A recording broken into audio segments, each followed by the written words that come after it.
Now, where do we go from here? We are thus far successful beings, yet incomplete. And most probably it is that incompleteness which is responsible for the uneasiness and anxieties that permeate our existence in the world today. Perhaps the moment has arrived in which to rest and reflect.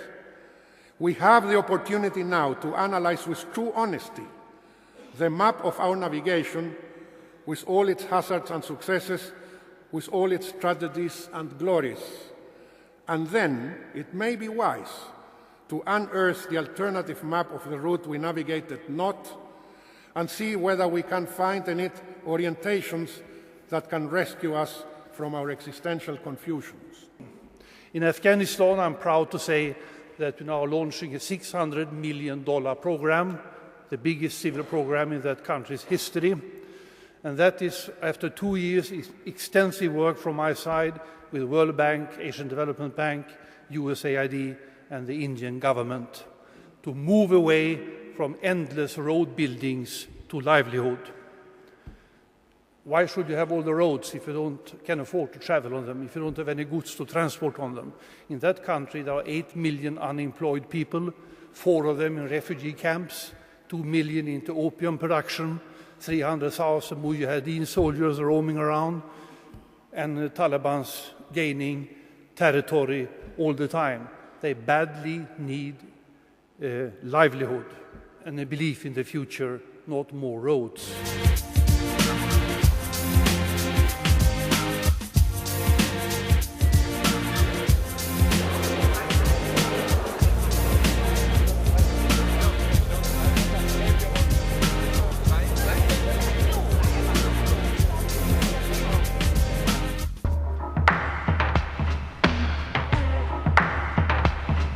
Maybe when you compare and you see, for example, the Black Forest with the Amazon jungle, because sometimes it's hard to think about comparisons, but if you compare the Black Forest with the Amazon jungle, maybe you can think in the garden of your house when you compare it with the Amazon River.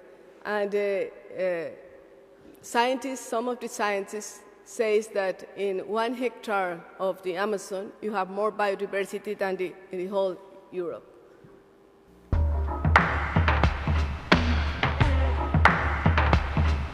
Consider a fish population that is comprising fish of small size, of medium size, of large size, and assume that this size, or final size in adults, is heritable from parents to offspring.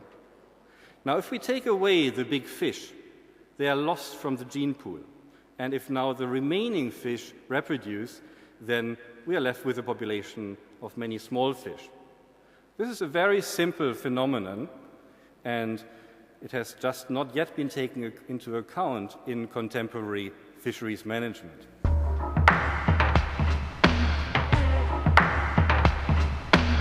The biomass in heat and electricity production has a conversion losses of 10 to 20%, but the biomass in biofuels conversion has a losses between 30 to 65%. So it's much more efficient to use biomass for heat and electricity production in comparison to biofuel production.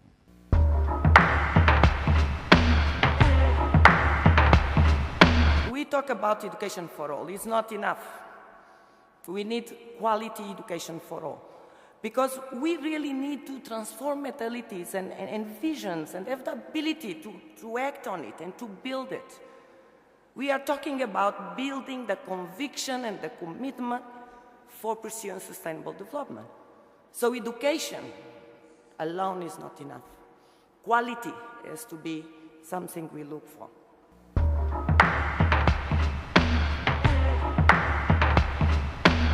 Too much of our discussion is how are we going to handle a situation as if we are bound to use today's technologies to solve the problem. None of our problems will be solved with today's technologies. I can tell you that because we're already unsustainable on all fronts with today's technology, and yet we're about to absorb a massive increase of human activity. The only solution for sustainable development is deploying new technologies. And that means that we have to put technology at the very center of our analysis.